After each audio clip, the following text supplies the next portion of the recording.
Hello बच्चों, एक बार फिर स्वागत है आपका मेरे चैनल में। कैकेयी का अनुताप पाठ से आगे का पद्यांश पढ़ते हैं। हाँ दंड कौन क्या उसे कर डरूंगी अब भी। हाँ दंड कौन क्या उसे डरूंगी अब भी। मेरा विचार कुछ दयापूर्ण हो तब भी। हाँ दया हंत वह घृणा आह वह करुणा। वह तरणी सी है आज जाह्नवी वरुणा। सह सकती हूँ चिर नरक सुने सुविचारी। पर मुझे स्वर्ग की दया दंड से भारी। लेकर अपना ये कुलिश कठोर कलेजा। मैंने इसके ही लिए तुम्हें बन भेजा। घर चलो इसी के लिए न रूठो अब यूँ। कुछ और कहूँ तो उसे सुनेंगे सब क्यों। चलिए बच्चों, शब्दार्थ देखते हैं। कुलिश वज्र, पद्मकोश कमलकोश, पंकिला कीचड़ की सनी हुई। हाँ दंड, चलिए इसमें आगे देखते हैं कि प्रस्तुत पंक्तियों में राम के सम्मुख कैकेयी का पश्चाताप प्रकट हुआ है। कैकेयी कहती है कि हाँ दंड कौन क्या उसे डरूंगी अब भी, कि अपने अपराध को देखकर मैं किसी भी दंड से भयभीत नहीं हूँ, है ना। मेरा विचार कुछ दयापूर्ण हो तब भी, क्योंकि मेरे अपराध की तुलना में कोई भी दंड अधिक नहीं है। मेरा एक ही निवेदन है कि मेरे संदर्भ में इतना अवश्य किया जाए कि मेरी भावना को गलत ना समझा जाए, है ना। कैकेयी अपनी व्यथा प्रकट करते हुए कहती हैं कि मेरे दोष को इस स्थिति में दया घृणा और करुणा आदि सभी भाव जो है वो व्यर्थ हो रहे हैं, है ना।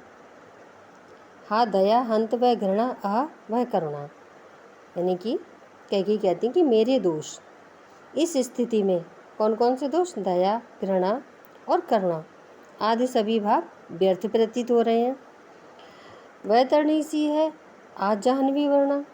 आज गंगा और वरुणा भी मेरे लिए नरक की वैतरणी के समान सिद्ध हो रही हैं। सह सकती हूँ चिर नरक सुने सुविचारी। पर मुझे स्वर्ग की दया दंड से भारी।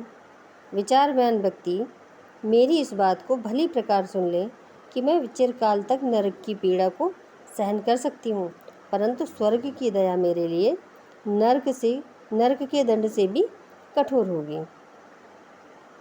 लेकर अपना ये कुलिश कठोर कलेजा, मैंने इसके लिए ही तुम्हें बन भेजा। हे राम, मैंने अपने हृदय को वज्र से भी कठोर बनाकर तुम्हें बन भेजा था, है ना। घर चलो इसीलिए अब न रूठो। घर चलो इसकी के लिए न रूठो अब यूँ। कुछ और कहूँ तो उसे सुनेंगे सब क्यों। कैकेयी कह रही कि मैंने तुम्हें अपना हृदय वज्र के समान कठोर बनाकर बन भेजा था। अब मेरे उस हृदय की भावनाओं का विचार करते हुए अपने घर चलो। अब और अधिक ना रूठो।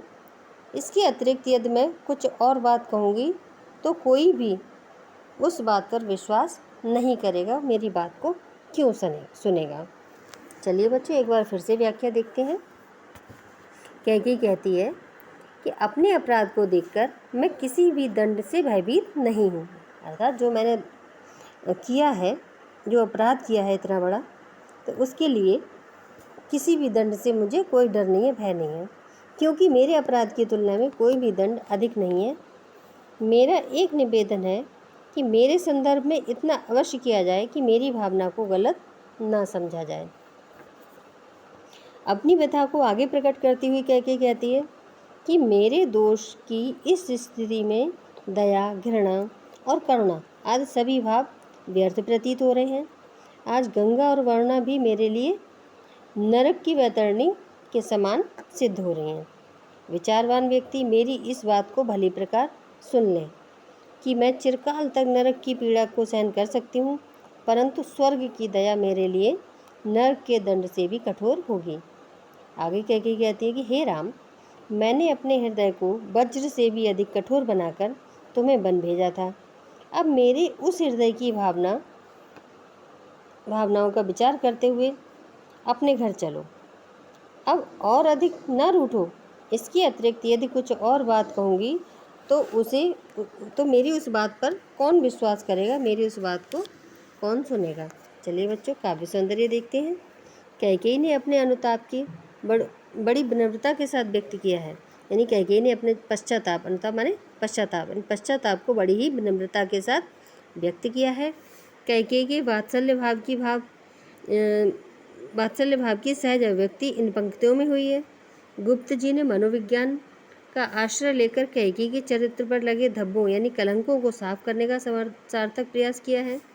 भाषा खड़ी बोली, शैली प्रबंध, अलंकार रूपक और अनुप्रास, रस वात्सल्य, शब्द शक्ति अभिधा एवं लक्षणा, गुण प्रसाद।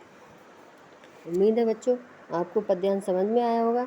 मेरे चैनल को लाइक कीजिए, सब्सक्राइब कीजिए, शेयर कीजिए। बहुत बहुत धन्यवाद।